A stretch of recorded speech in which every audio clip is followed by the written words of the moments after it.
Here we go. We're live again. Hello, everyone. Welcome to Witch Bitch, where we talk the real tea. And today is a very interesting one. We'll be talking about this mysterious island that I just randomly came across in, like, someone was just mentioning it in their YouTube video, and I was like, it perked my interest, and I was like, what's that? And I googled it. So this island is called High Brazil, and it's off the coast, supposedly off the coast of Ireland, like off the west coast of Ireland. And it's a real one. I feel like the past videos that we've done in this like ancient mysteries series have been more focused on, like, I don't know, like there hasn't been too much hard evidence. I mean, there has been hard evidence, but not accounts. In this one, there's actual accounts of people seeing it, of people going, of it being on literally maps. So yeah. Do you have any questions or anything before we begin? Yes. So knowing that then that there was accounts and that it had been on maps and things like that, in your research, did you find out what happened to the island? No, it just isn't there, supposedly. So there's no explanation for why it disappeared? No. Wow. And I think the reason why it interests me so much is because, like, we'll get into it, but I think this is a good way to start off because it really perks people up. I mean, if you're interested in it like I am. So, like, this up until I'm pretty sure, like 1865, it was recognized by it was recognized and charted by the British Admiralty, or I don't know how to say that word. Admiralty. Yes, Admiralty, sorry. I said it right before, but I think being live, it just...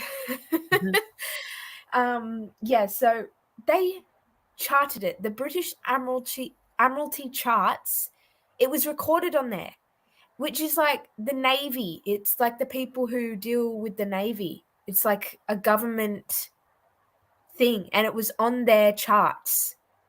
And then all of a sudden now it's just like not there anymore. So part of me thinks it's either like something sketchy is going on. Like it's either there and it's being hidden, because some people have said recently that they've seen it, or like there's accounts from recently. So I don't know. It's just a really weird one. It's really strange. So there's people. How recent are we talking? Early 2000s. I don't know like if it's in the past 10 years or when, but I just know early 2000s. Right. So the island itself could physically exist in our time, and you could possibly be able to see it. It's just not on the map. Is that what you're saying? Yeah. Or that's one possibility. Another one for, that I think is another possibility is like it's on another dimension, like it's on another frequency, and people tap into that, because there seems to, in my research, it really does seem to me to be two sides of this island. It is actually a Celtic folklore tale, and it is part of like a myth in Celtic folklore, and but then there's also the side where people have actually discovered it, people have actually seen it, have been there, and we'll get into both sides actually. But it just, when I'm doing my research, it just seems like two separate things. No one's really being like, yeah, it's like the same thing. It seems like people don't want to see it as the same thing. It's just like two different things, because the people that have discovered it aren't Celtic. They're like explorers from all over the world. So yeah. it's just like they say, just because you don't believe it doesn't mean it isn't true. Yeah, exactly. So let's get into it. Yep. So in terms of Celtic folklore, there's a lot of myths about it, and I think that's something that's kind of common nowadays throughout time. But the one that I will be sort of surrounding around is there was a king of the world called Brisel, and now the island is actually called High Brazil, so Brazil Brisel, and historians believe that the name High Brazil came from this High King of the world, Brisel, and in Celtic folklore. And this king, according to myth, lived on an island of eternal happiness. Yeah, eternal happiness. And every 7 years, the island would disappear under the ocean. So that's one tale. And they live there. Yeah, and they People live there. lived on this island, even though every 7 years it would disappear under the ocean. Wow. Yes. But then that's one tale. And this is a bit of an odd one because I only read it on one of the websites that I was researching. So that was the only time I found that specific tale.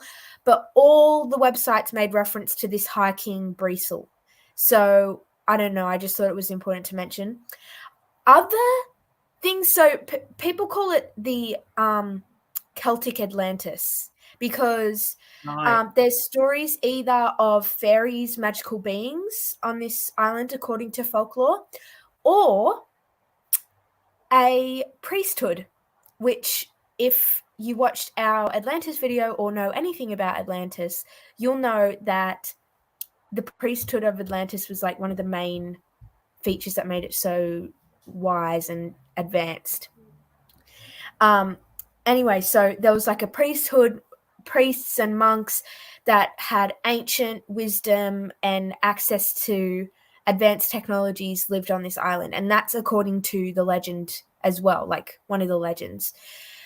So we have fairies, we have ancient priests and monks, we have a high king, and then there's also the myth of it being the island or the place of the Celtic gods and goddesses, which kind of goes on with the Brisel legend because he was also a god king sort of in their mythology.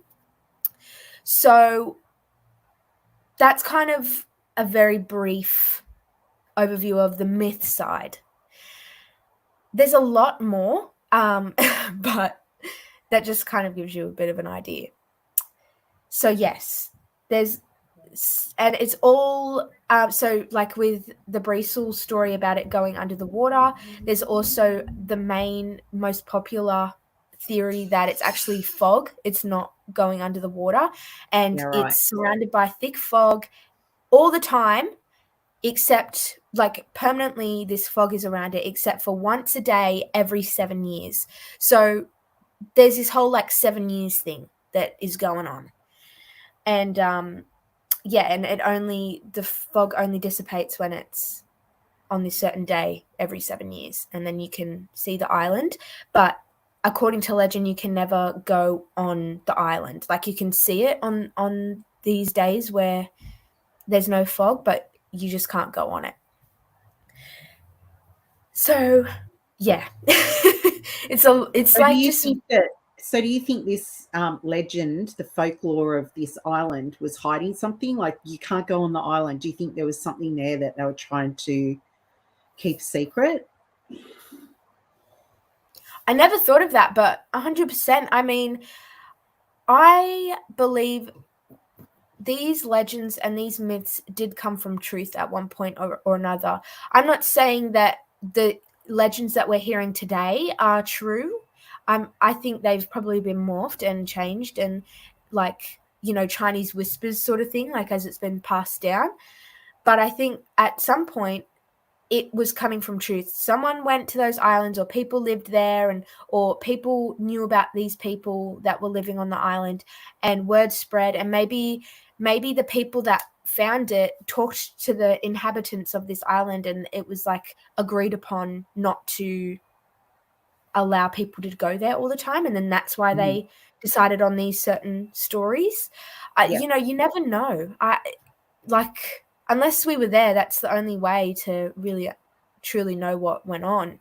But I don't think it's a coincidence that these mythologies were said. And also, in these myths, it was always this island to the west of Ireland, of, you know, the country Ireland.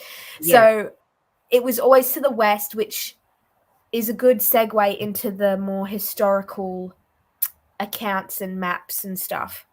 Yeah. Because the first map was in, I think, 1325. So a long time ago. And that was when it was first found on a map.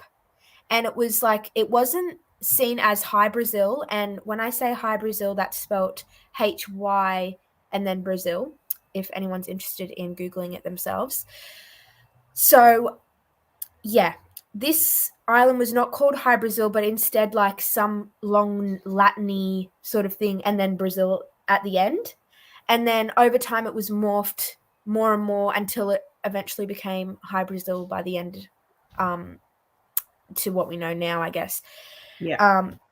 And it was like, it's been on several maps. One in 1436 by this guy called Andrea Bianco, or I think it might even be a woman. Sorry about that.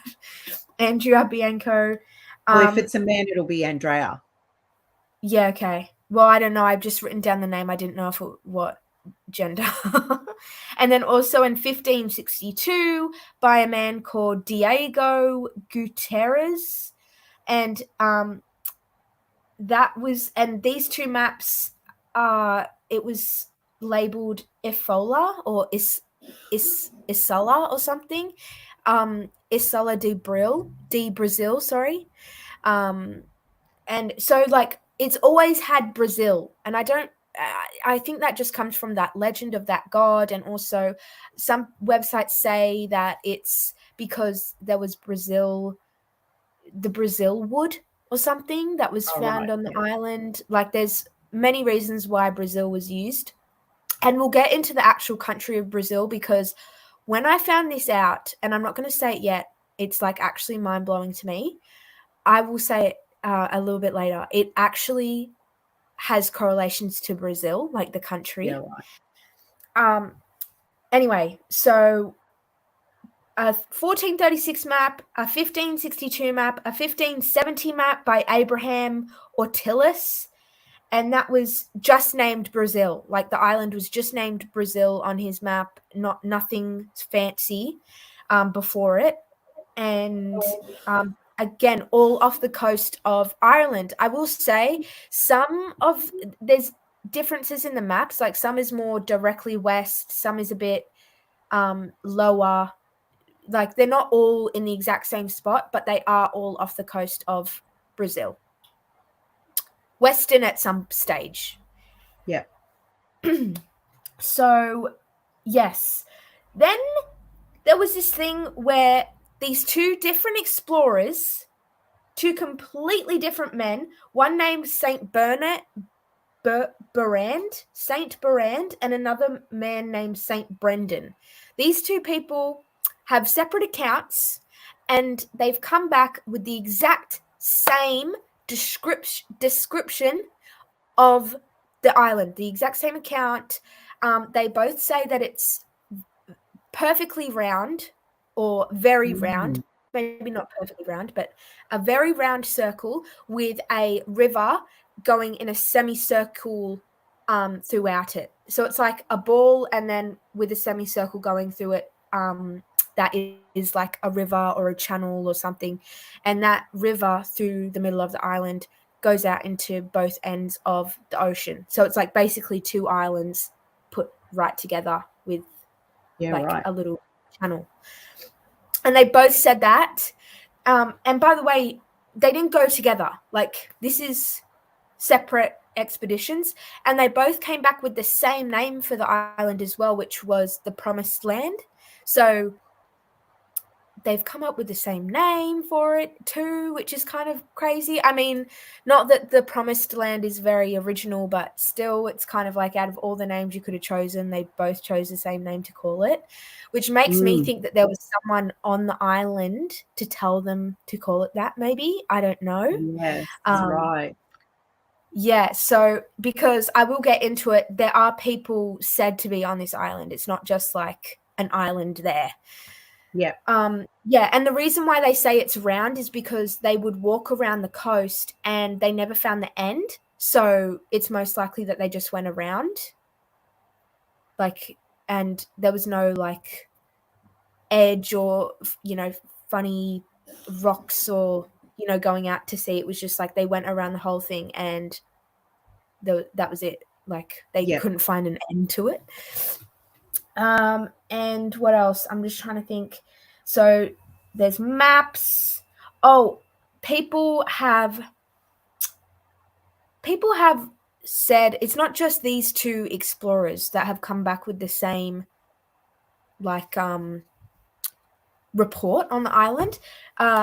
Although I will say, based on my research, which isn't like days or anything, like I'm sure there's more out there, but based on what I've found, no one else has really been specific on the roundness.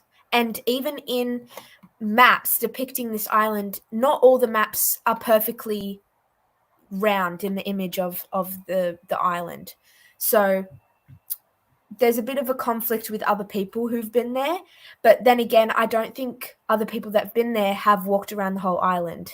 I don't think they were there to, you know, map it out or anything.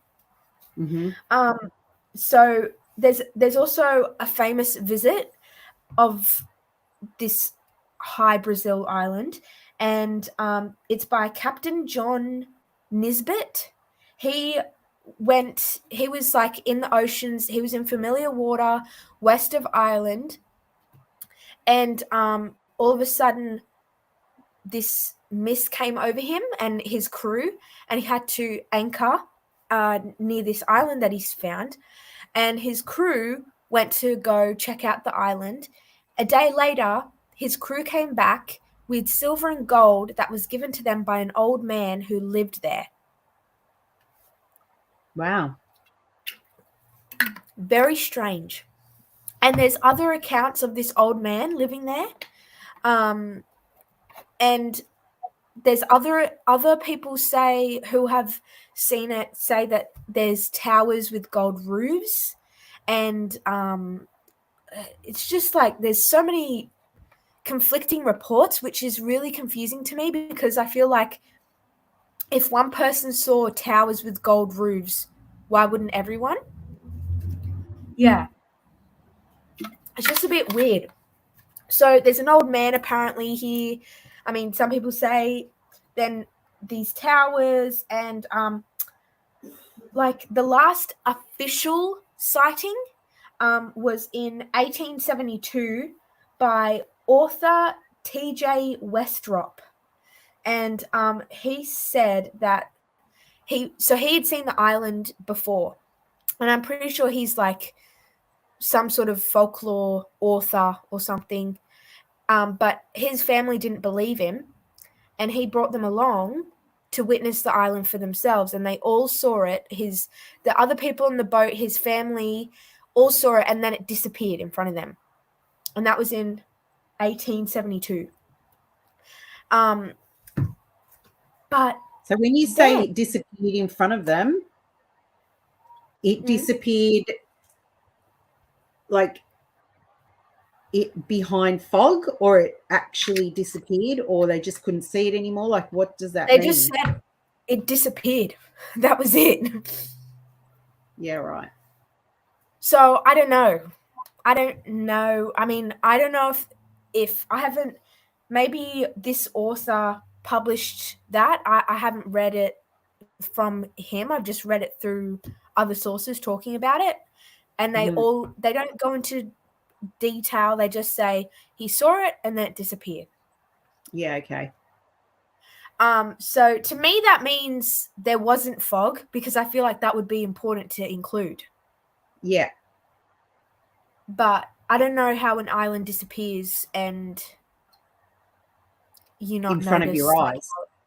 How it didn't, like, I don't know. It's just, do you know what I mean? It's just strange. Yeah. Yeah. But that's what we're doing here. Like, these things that we find very strange, we're asking the questions, aren't we? We're kind of like highlighting how strange it is and saying, what does this mean? Like, what's going on here? And just kind of pointing it out, maybe. Yeah. What do you think? Yeah, 100%. I mean, that's why I like talking about it, because I also like hearing what people, like the viewer, is thinking as well. I just think it's really interesting that, like, that encounter, and also the fact that some people have these different views of this place. Sorry, and just how irregular it is. That's what makes me think it's a dimensional thing. Because I don't understand how it could be a physical place and it be so conflicting. Yeah. Yeah, so now let's get into the whole Brazil thing. Because I've always, like, I've actually wondered this. When I've seen this, I've always thought, I wonder what that is. And this is no coincidence. No one can convince me otherwise. And this is what makes me think there is something sketchy going on as well. Because the Brazilian flag is a circle with a semicircle channel going through it, just like that island that those two separate explorers reported and described. And then it's now on the Brazilian flag. Like, that is mind-blowing. That is what tells me there is something more to this than what meets the eye. Yeah, right. Because this isn't a Brazilian legend. This is an Irish Celtic folklore legend. Why is it on a Brazilian flag? You know? So there's some kind of connection between the king of the world and Brazil, possibly. There could be kind of like a I don't know, like a family or a lineage or a blood connection there. Yeah. You know, through the people or through the leadership, or I don't know. I'm just like, when I found that out, I was just like, what on earth? You know, I just couldn't believe that. And I think it's interesting, and also it's just interesting that the flag, I don't know if it's public information, if it's based off this island. I'm not sure. I don't know if it's like officially they admit that it's based off this legend.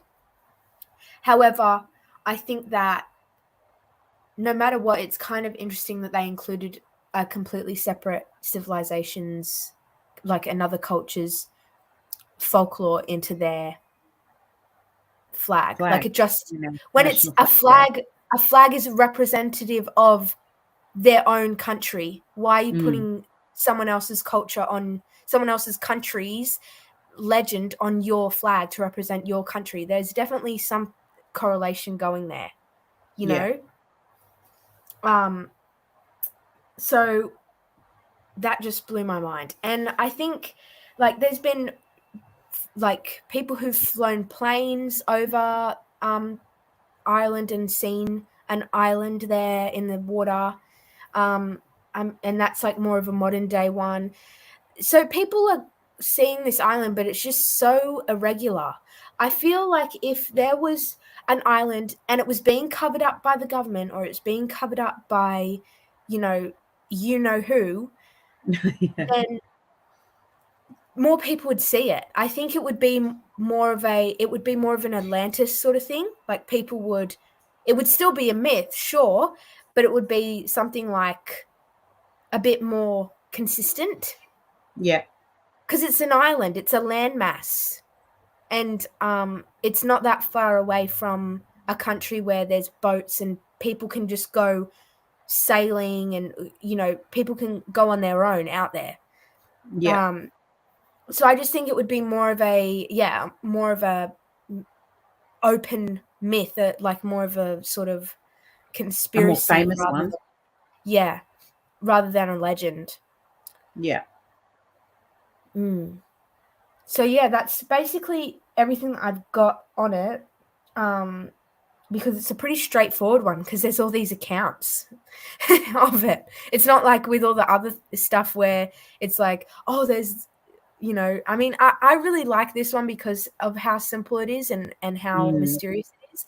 And I think it really does allow your imagination to run wild. And that's what makes ancient mysteries fun for me, because I can really immerse myself into a fictional world, but this fictional world isn't really fiction. It's just possibility of what really happened based on of evidence that I've researched based on of the facts.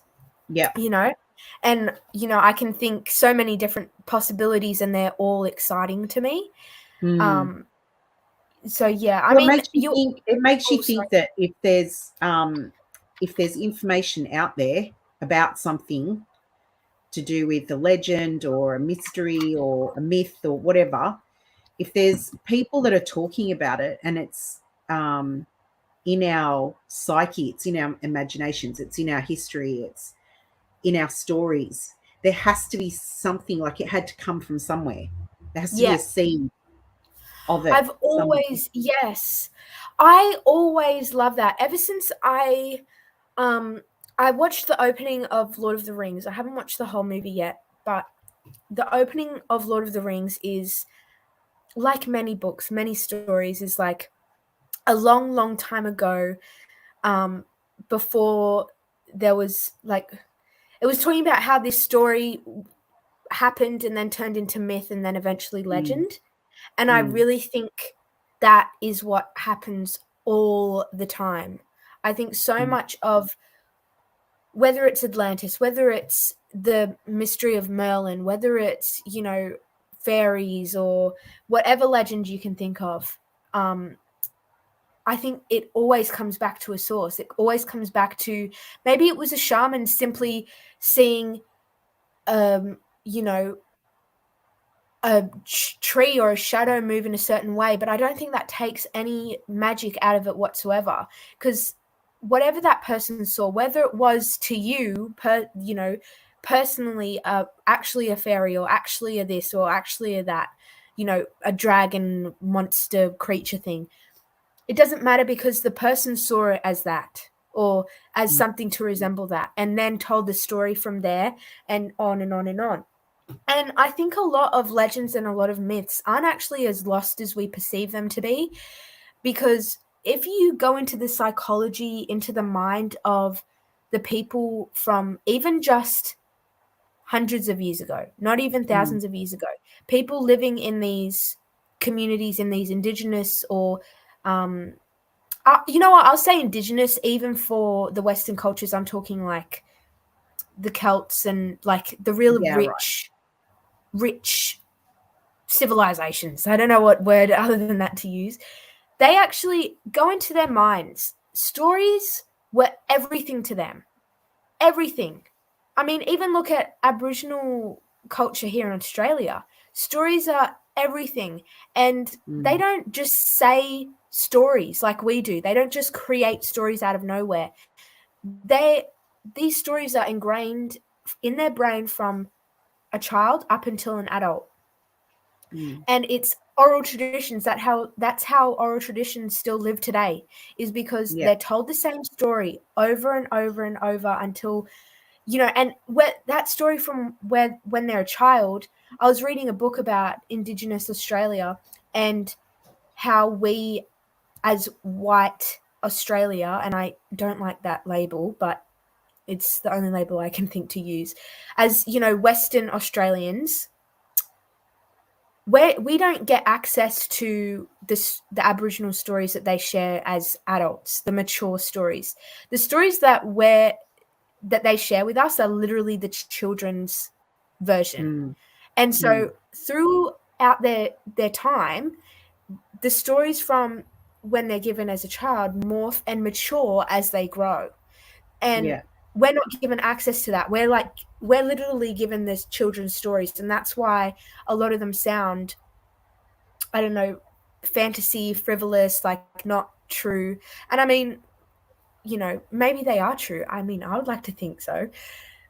But I'm just saying that it's not really what we're given isn't really the whole picture. And Yeah. the psychology of these stories that are handed down and eventually turn into legend aren't as morphed or warped as I think they're supposed to seem.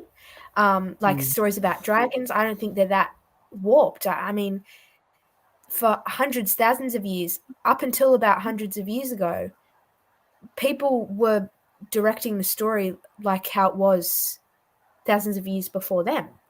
It's not like it is today where you just make stories and post it on the internet, or, you know, because people lie all the time. People create falsehoods and post it to social media to get viral, or to Yeah. say a false story to their friend. I mean, I've done it. I've exaggerated what's happened to me, but it wasn't like that back then because stories were their life.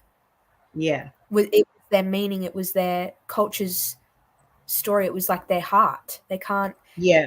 yeah, they don't lie about that sort of stuff. They don't Yeah. add things to it. The practice of storytelling was taken very seriously, and it had Yeah. integrity bound around it.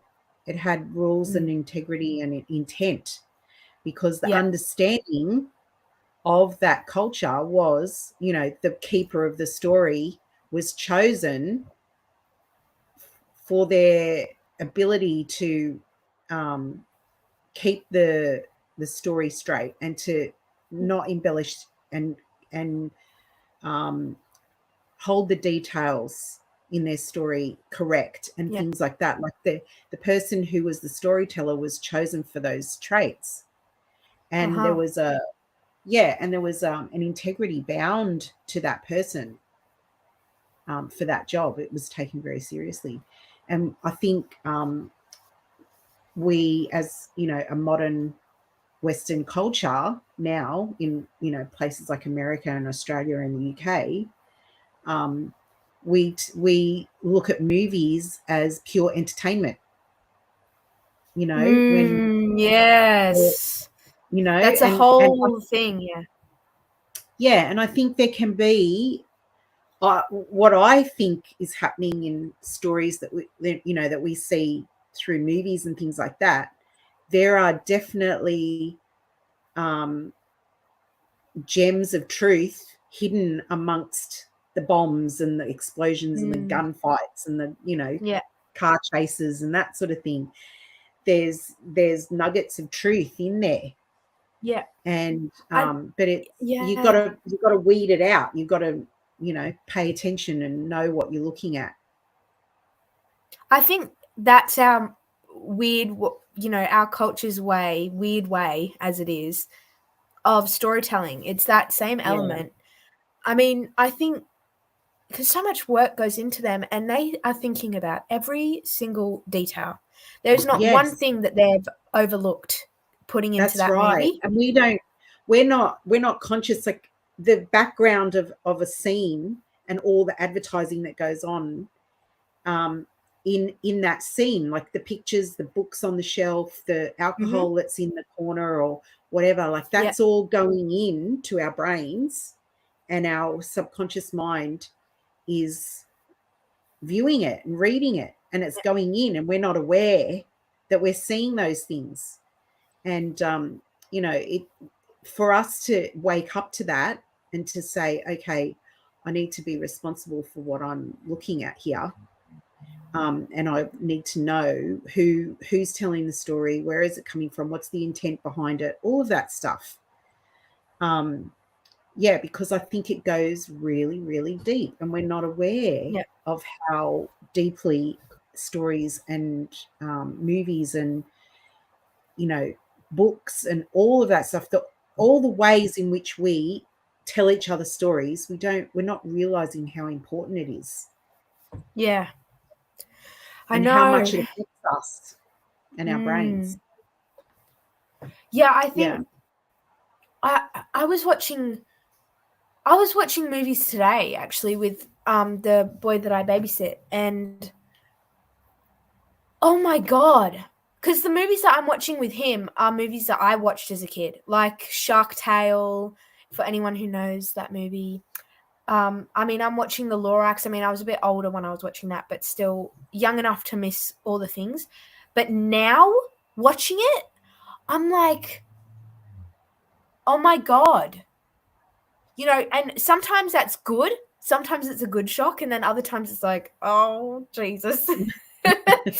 Yeah, maybe you shouldn't have been watching that as a kid. Maybe you shouldn't be watching it now with this little boy. But it's just very interesting. It's very Mm. interesting, and the power that it holds over our subconscious mind is not something to be underestimated.